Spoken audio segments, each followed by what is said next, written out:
You are constantly being manipulated every single time you go and buy a product, and you don't even know it. So I want to give you two examples of the small, medium, large, and the pricing points between those two. Hello, my friends. Yes, it's that time. It's the time for us to let's talk money. Let's talk money. Let's talk money. Let's talk money. With the older man, he's got the wisdom, honey. Remember, whenever you're in doubt, always ask an older man, he'll show you the right route. Oh, the wisdom of the elders is gold. They seen it all, they've been through the highs and the lows. So let's talk money. Let's talk money. Yes. So I thought I'd start this off a little different today because I want you guys to be drawn in and to understand the psychology. How you're always being psychologically manipulated to buy one or another type of product or volume or amount of that product. And the idea is simply this. If you're a business owner, you can use this strategy to sell more. And if you're a consumer, you will understand when you're being manipulated when you look at this particular type of pricing strategy. All right, let's get into the first one. Most people would say that if you went to the store and there was a pen that was $10, and in that moment you remembered another store that was about 15 minutes away, the pen was $5, most people would say they would drive to that store to buy that pen for $5. Now, if you change that narrative and you're going to buy a pair of shoes, let's say, and the shoes are $500, and you have that same recollection that the very same pair of shoes was $495 and 15 minutes away, most people would say, I'm not going to drive there. But the truth is, both scenarios are $5 in 15 minutes. It's more about ratio than the actual amount of money. And that's a great example of the idea of price anchoring three products, small and medium and large. In the price of the medium product, you shift towards one or the other where you want the consumer's attention because of the bias of ratio versus actual cost. All right. You guys understand that concept? Yeah. It's amazing how you're being manipulated. It is amazing how you're constantly being manipulated through price and price variations and price shifting based on the small, medium, and large concept. So I'll give you one word of advice. If you don't need a large, regardless of where you stand, don't buy the large. If you don't need the medium, don't buy the medium. Always look at need. For example, when I go to the McDonald's, right? They always try to upsell you. Would you like a large fries with that? Would you like to upscale that for large fries for an extra? And I would always say no. Why? Because I don't need it. I don't need the extra calories. Every time I go to McDonald's or every time I go to any fast food joint, I will choose the small. I don't give a shit about the price difference. Oh, it's just a little bit more. You get a medium. I don't need the medium. I don't want to get fatter. I want to have enough food that will satisfy my calorie requirements, and that's it. Simple. Okay? So that's it from a consumer perspective. From a seller's perspective, if you're a business person, you know what to do. I'm going to show you another example just to bring it home. Price points, small, medium, large. Where you move the middle will dictate how many of them you sell, even if you keep the small and the large at the same price. For example, let's say that we've got $5 and $10 as these things. If I put the middle very, very close to the top one will look like a steal compared to the middle because it's only 10% more and I might get a lot more stuff. And so if I wanted to sell more larges, I would push the medium right next to it and make it seem like a no-brainer upsell psychologically. On the flip side, if I wanted to sell more of the middle one, I would expand the distance between the large and the middle, and so that this one would look like the more reasonable option compared to the premium price. You should always have a very expensive thing to sell because you can drive more sales to the middle while also allowing people who want to spend the money to go buy the super expensive thing. And you know, that's one of the reasons why I love living in Dubai, because if you were a lowly worker, making literally minimum, well, actually below minimum compared to the US and the UK, you could still live here and survive. You can actually strive. But if you want to live a middle income life and still be comfortable, if you want to live an upper middle income or rich life or ultra rich or ultra rich, you have all of those choices here in Dubai and you will get served through all of those choices. That means if you want a diamond-studded Ferrari, you can buy it. You can spend $300 on a gold leaf burger. You can get that. But if you want a McDonald's burger, or even cheaper than that, some little dive somewhere off the beaten track, you can still get that burger at some nice, cool little local joint. Point is, my friends, you got the full plethora of lifestyles here in Dubai. I'm not trying to sell Dubai. I'm just trying to tell you that it's available. It's a nice choice. I don't have that back in Cayman. In Cayman, your burger starts at $10 and it's not going to get any cheaper than that. All right, let's go to the next one. Borrower is slave to the lender. What happens to us is we go to school and they give us a free pizza, so we sign up for our first credit card. You can't go to college without a student loan, because you can't be a student without a student loan. That's federal law. So we sign up for that, and then we graduate from school, and now we've got the first big boy, big girl job, and we're tired of driving that old hoopty, so we get a car we really can't afford. And then people start saying, oh, you've been married 20 minutes and you haven't bought a house? What's wrong with you? Buy a house, buy a house, buy a house, buy a house, buy a house. And then we have 27-year-old couples who have been out of school 5 years, who are now hundreds of thousands of dollars in debt, plus their home, come to us, and they say, Dave, can you get me out? We do not borrow money for anything, ever, in any circumstances, ever. That idea is weird. I am well aware of that. And it is such a hard job to convince people who have been sold by 4 credit card companies $4 billion a year for decade after decade after decade.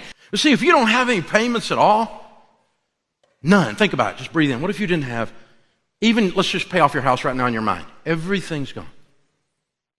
And you come in Monday morning, and the boss starts yelling and screaming and cussing at you. You just start walking off. You're like, where are you going? I don't have any payments. And that, my friends, is a beautiful feeling. Trust me. I don't even owe $29.95. I do not get caught in any trap that tries to get me to buy something with somebody else's money, and then I am a slave to that person. Nope. I had a discussion this morning with I think he's almost 40-year-old gentleman this morning. I was telling him I drive a 10-year-old Hyundai, and he says, oh man, why you can buy a nice car? Why you don't buy a nice car, man? Enjoy it. I said, boss, it got me here. It got me here. It got my kids to school this morning. It got me here yesterday. Got me to the supermarket yesterday. I spend less than $25 a month to fill it with gas. Why would I then go and spend stupid money on a car, man? He said, oh, but it looks good. You deserve it. I said, I deserve what? I deserve to what, my friend? Think about what you just said. I deserve to go into debt to buy a car that does exactly what my car does? Think about what you just said. He thought about it for a second and he said, yeah, you're right. I said, yeah, you damn right I'm right. That's why I'm the older man. We had a joke on it, but the point is that don't ever make somebody use that freaking strategy on you. Oh, you deserve it. You worked hard. You deserve it. You deserve to go into debt. Oh, you deserve to go spend your retirement fund on a stupid item that will not bring you any more pleasure than after you've used it 2 or 3 times. No. But you know what? I don't have to be a slave to any single individual or corporation. That's what I want every single one of you to have. The only time you should be borrowing money is if you are using that money and investing it and making more on the return of that money than you are spending on the interest that you're going to be charged. That's the only time. But you should not be spending money on a lifestyle. Listen to that again. You should not be spending money that is not yours on a lifestyle. Otherwise, you become a slave.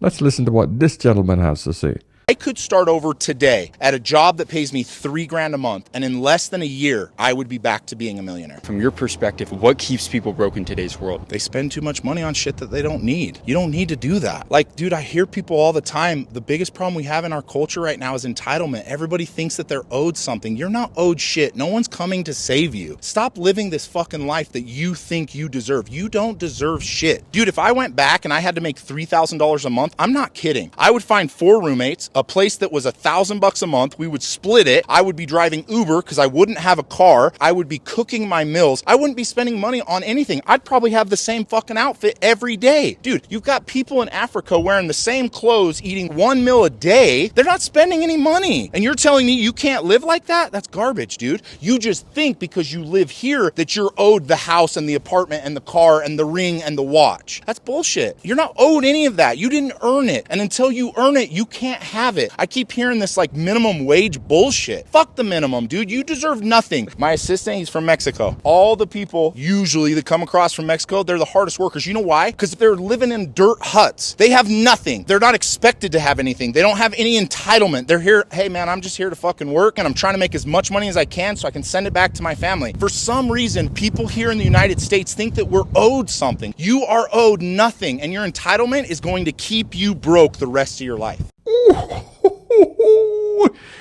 Oh man, I wish every single man and woman would think like this. Oh, you'd be so much happier. I'm telling you, my friends. This man has it down pat. Wow, can't say anything else. What? This is the culture we're in, right here. What's your name? Hello, boo. Oh yeah, my name Callie. Nice to meet you, but I'm not interested. You can't shake my hand? Nah, I'm good. It's all good. I wasn't really into her anyway. Wait, What's up? can I get in? I mean, why would you do that? No, we can talk. I can go back to your place. I mean, why would you go back to my place if we just met? You don't like me. I like Gary. I mean, there's plenty of women that could do that though. Not like me. Okay. You believe in 50-50? No, Why? because you can take care of me. So you just interested in my money, basically. Yeah, you know, we can have fun. We can have fun, but I'm not gonna be spending money on you. Why? I mean, why? Because you're not my girl and I don't know you. So let me get your number. Nah, I don't think you You can deserve. cash at me 50. I don't 50. Yeah, I see you really having me because fucked you right know, now. it's 50 every 25 minutes. Like, Back up for me real quick. for what? Just back up. Why? This girl got me fucked up, man. Man, if I saw my daughter out on the street in any of these videos, I don't know what the hell I would do. I would feel literally the worst failure as a parent. She obviously don't have a father in her life. Never did. Because that's impossible for a woman to be acting like this. And there are thousands of them out there like this. After I did the video on dating apps are dying, I'll put a link here. I read a lot of the comments. And a lot of guys basically said, listen, I've been on this dating app, and the majority of the apps, the first thing that these women have is a link to their Cash App. Either trying to get you to come to their OnlyFans, or they have a Cash App. They want you to Cash App them money before men even get to talk to them. They want men to pay them first before they will go on dates with them. That's the environment we're in right now. Gentlemen, hold on to your money. These are not the women that you need to actually have in your life. If that's the case, it's better to just find a pro, make a simple transaction, relieve yourself. She leaves that same night. You don't have to talk to her again. But these women on the street, these modern type women, oh man, it's scary out there. Yep. This one is a bit comical, but I'm going to shift gears a little bit. So let's talk about the education and the degrees these women have. So this one says, the line at the unemployment office. Let's listen to these beautiful women as they try to get a job. Hi, my name is Nikki. I'm studying Latin American women and visual culture. Yeah. Hi, I'm Melanie. I'm studying the unseen body and creative spaces, Eurasian exposure of the queer. Yeah. Hey, I'm Nina, and I studied the arts, education, and social justice. Yeah. I'm Joyce. I study decolonial intimacies, indigenous politics, and resistance. Yeah. I'm Victoria, and I studied remembering or forgetting, navigating international conflict through collective memory. Yeah. Hi, I'm Yvonne, and I study monstrosity, the subaltern praxis. Or should I say I created it? Hi, I'm Nunyala. I'm studying Living Artfully, Art as Ritual Therapy and Pathways of Decoloniality. I'm Naomi and I'm studying Black Political Economy. I'm Natalie and I'm studying Fashion History and Gender Studies. I really hope this was a joke. I really do hope this was a joke. I hope this was a skit. Please, somebody tell me this was a skit, because it cannot be this bad. No, man. No. Latin American women and visual culture. What would you ever do with that degree? Oh, man. Anyway, this is funny. I gotta read some of the comments because the comments are hilarious. Scott's Don't Graham says, yes, queens. Can I get a grande nitro cold brew? In other words, she's gonna become a bar girl.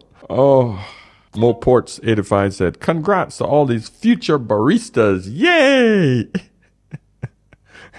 Jaden say, McDonald's finna be popping. G Mortal says, and you took student loans to study that? Yeah, a lot of these women do. T-Mobile says, collective salary is $14,000 per year.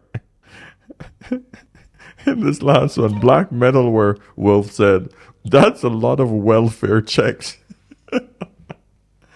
Oh, man, that is hilarious. All right, let's go to the next one. Which degrees do you think yield the highest earnings, Kamal, per subject?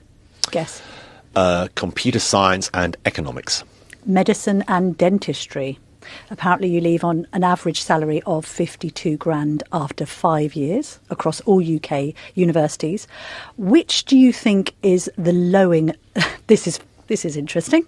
Which do you think is the lowest earning degree from a specific university? Golly, given you've laughed slightly, I wonder, is it media studies? Yes, it's media, journalism and communication degrees from the University of Hull.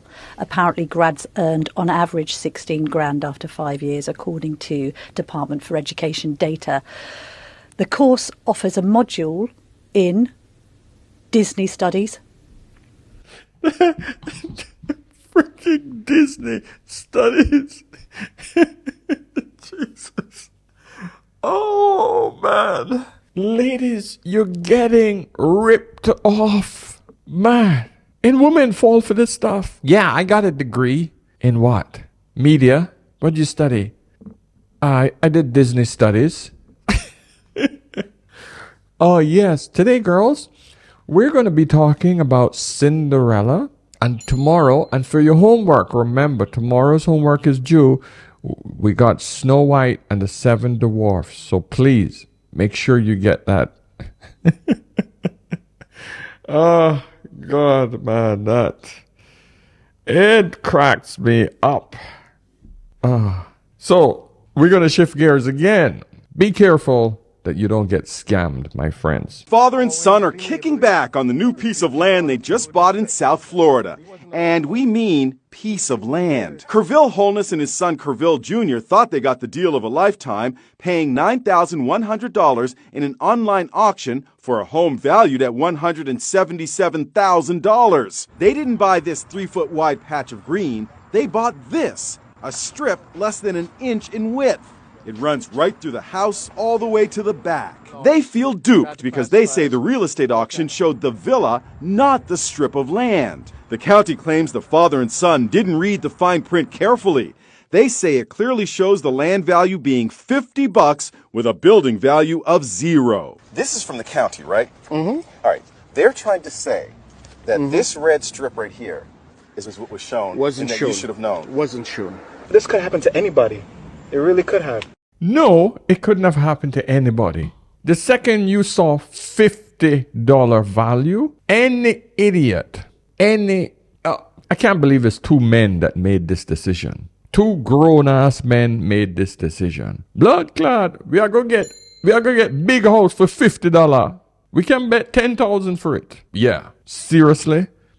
Man, that just blows my mind. Gentlemen, never ever forget that one motto. If it sounds too good to be true, it probably is too good to be true. Now, this is one scam here that I got to warn you guys about. This happened to me a few times. Thankfully, I got away with it, meaning I didn't get in any trouble, but this is something you got to be aware of, okay? Having people send you money to your Cash App or to your online account and then said, oh, that was a mistake. Can you send me the money back? So listen to this right now. Quick question, Susan. So I had somebody send me money through a payment app and they're saying it was a mistake and now they're asking me to send it back. What should I do? Do not send the money back, especially if you don't know who it is. In fact, what you should do immediately is contact the payment app and let them know that someone sent you money by mistake. Let them deal with it. Because here's what you need to know. There's a scam going around and fraudsters are either using stolen credit cards or hacked accounts to then send you money and then they're asking you to send it back to them. But once a bank realizes that was a fraudulent transaction, guess who's on the hook to pay that money back? You are. Oh, thanks, Susan. Sure. Ooh. Yeah, I had somebody request 2 payments. They sent for me for $400 each. And, didn't know these people. There was nothing I was charging $400 for. So I contacted them and said, oh, sorry, I sent it to the wrong account. Can you send it back to me? And I did without contacting my payment gateway, PayPal it was. So gentlemen, be very careful, be very, very aware of this issue. Now, let's talk about weddings. Let's listen to the pain that this man is going through. Start with flowers. That's the cheapest thing, I assume. $300? 15,000. 15? I will literally go outside and pick flowers right now. Okay, how do you think the venue is? Well, now I don't freaking know. 30. 20. Oh, 20. Is that all? Okay. No, not okay. What do you think the food is per person? We're having how many people? 200 to like 250. $50 a person? 250. What? 250 times 250. It's 62,500. No! 62? Okay, and then we have the DJ. That's not included? Okay, that's 1,000. 5,000. Are we having Diplo? No! And then we have the cake. I'm not even gonna eat the cake, I'm gluten-free. The cake can't be more than 1,000. 3,000. Oh, times 3. Great. Extravagant. Don't forget, we have hair, makeup, my dress, your tux, our rings, the photographer, the videographer, the open bar. We have to tip everyone. How much do you think it's going to be? My soul? Like 150 to 200 for the wedding cost breakdown? No. I just almost think that this must be a freaking joke. Because, listen, man. Because, gentlemen, listen. If any of you are even thinking about getting married, don't even go close to this figure. My entire wedding cost me, I think, was like $7,000 or $8,000. And this is in the Cayman Islands, for Christ's sake. And we did it at the Ritz-Carlton. Okay? Point is, guys, you don't have to do this shit. And if a woman demands this kind of money from you, gentlemen, if you ever decide to get married and a woman bring these type of figures to you, immediately call off the bloody wedding. I'm telling you, gentlemen, you're screwed. Because anyone who spends $150,000 to $200,000 just for the party of marriage are idiots. Not in today's environment. Not in this environment where women are walking away from marriages at an alarming rate. You would be a sucker, an idiot, a fool to do something like this. You know how much my wedding cost me? I think it was like $7,000 or $8,000. That's it. And this is in the Cayman Islands. And I rented just a little place in the Ritz-Carlton as well. And I had a wife who was just saying, hey, let's do it as cheap as possible. Where can we cut corners? I want it to be nice, but I don't want us to spend too much money. And she worked with me. I worked with her. She wasn't unreasonable. And I was like, wow, this is a keeper. Yeah, we celebrated 19 years yesterday. And you know what? Between work and kids and commitments, we couldn't go anywhere yesterday. You know what we did? We watched Netflix in bed, held hands, her head on my shoulder, had a glass of wine. That's it. But come this weekend, when we get some time, we'll go out for dinner, celebrate, relax a little bit more. That's marriage, my friends. That's the way it should be. So if any of your women are pushing this kind of financial stress on you, regardless of how much money you have, shut that shit down. No woman has 250 friends. Trust me, none. No woman even have 10 good friends. I think we had something like 15 or 20 people at our wedding. That's it. Done. Full stop. Some dancing, some celebrating, had some cake. Then we went on we had a nice little getaway. Finished. Done. So anyway, I'm going to finish that off here, guys. I just wanted to bring you some more information on money. Listen, it wasn't a lot of business ideas in this one, but I want to mix it up a bit. Some of these money issues are very important for you to understand and for it to sink in. But I'm glad to see that more and more of you are watching the Let's Talk Money part of this show. All right, gentlemen, listen, give me a thumbs up, subscribe if you haven't. Any questions? Get me over on Instagram on Ask an Older Man. If you would like any mentoring, you need help with your YouTube channel, you need help with business, you need anything, there's a lot of knowledge up here, my friends. Dig it out. You can get some of this. I'm prepared to just give it out there, man. All right? So get me over on askanolderman.com. And of course, whenever in doubt, always ask an older man. All right? I'll see you in the next one. Cheers.